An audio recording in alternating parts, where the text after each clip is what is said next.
सुबह का समय था। रेखा जी ने जैसे ही लता को सामने देखा, उनका गुस्सा 7वें आसमान पर चला गया।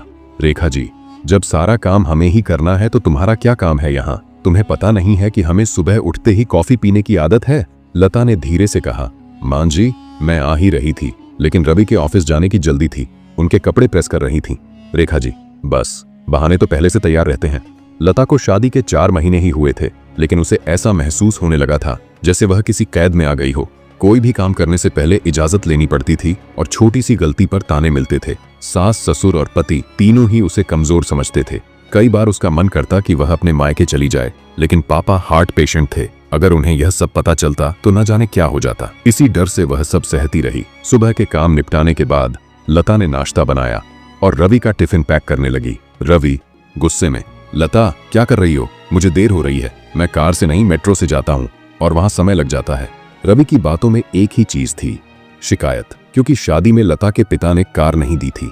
लता सब समझ रही थी, लेकिन अब उसने इन तानों को अनसुना करना सीख लिया था। वह जानती थी कि रवि और उसका परिवार पैसों के पीछे ही भागता था। एक दिन शाम को रवि घर आया और अपने पिता से कहा, अब मुझसे नौकरी नहीं होती। शर्मा जी का मोटर पार्ट्स का बिजनेस अच्छा चल रहा है, मैं सप्लाई का काम शुरू करना चाहता हूँ। पिता, लेकिन बेटा, उसके लिए कम से कम 10 लाख रुपए चाहिए होंगे, वो कहाँ से आएंगे?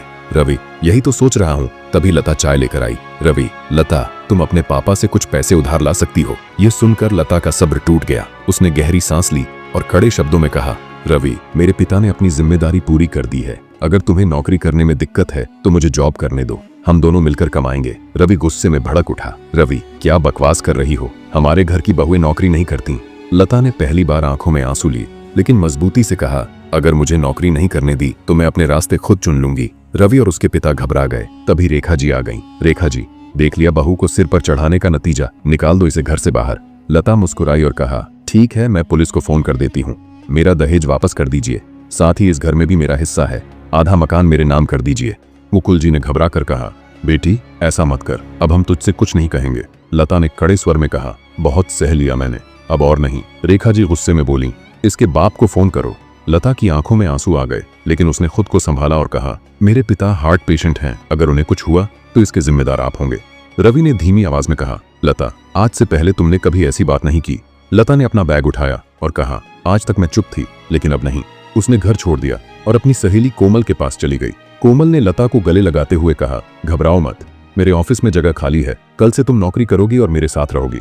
लता ने धीरे से कहा, अब आगे क्या होगा? कोमल ने मुस्कुराकर कहा, तुम्हारा नया सफर शुरू होगा। 1 महीने की मेहनत के बाद लता अपने मायके गई और पिताजी को सब कुछ बताया। पिता, बेटा, तूने मुझे पहले क्यों नहीं बताया?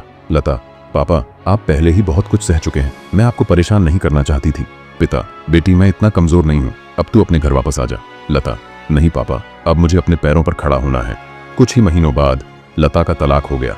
कोर्ट ने रवि को आदेश दिया कि वह लता को दहेज की रकम और 30 लाख रुपए लौटाए, साथ ही हर महीने अपनी सैलरी का एक हिस्सा जमा कराए। अब लता ने खुद का एक बिजनेस शुरू किया, सशक्त फाउंडेशन। यह संस्था उन महिलाओं की मदद करती थी जो घरेलू हिंसा और दहेज प्रताड़ना से जूझ रही थीं। एक दिन ऑफिस में उसकी असिस्टेंट आई और बोली, मैडम, बाहर एक लड़की आपसे मिलना चाहती है, बहुत डरी हुई लग रही है। लता बाहर आई। सामने खड़ी लड़की की आंखों में वही डर था जो कभी लता की आंखों में था। लता मुस्कुराई और कहा, डरो मत, अब तुम्हारी लड़ाई में मैं तुम्हारे साथ हूँ। लता ने न सिर्फ खुद को बचाया, बल्कि और भी कई लड़कियों की हिम्मत बन गई। यही थी उसकी असली जीत। ऐसे ही और वीडियो के लिए हमारे चैनल को सब्सक्राइब करें। धन्यवाद।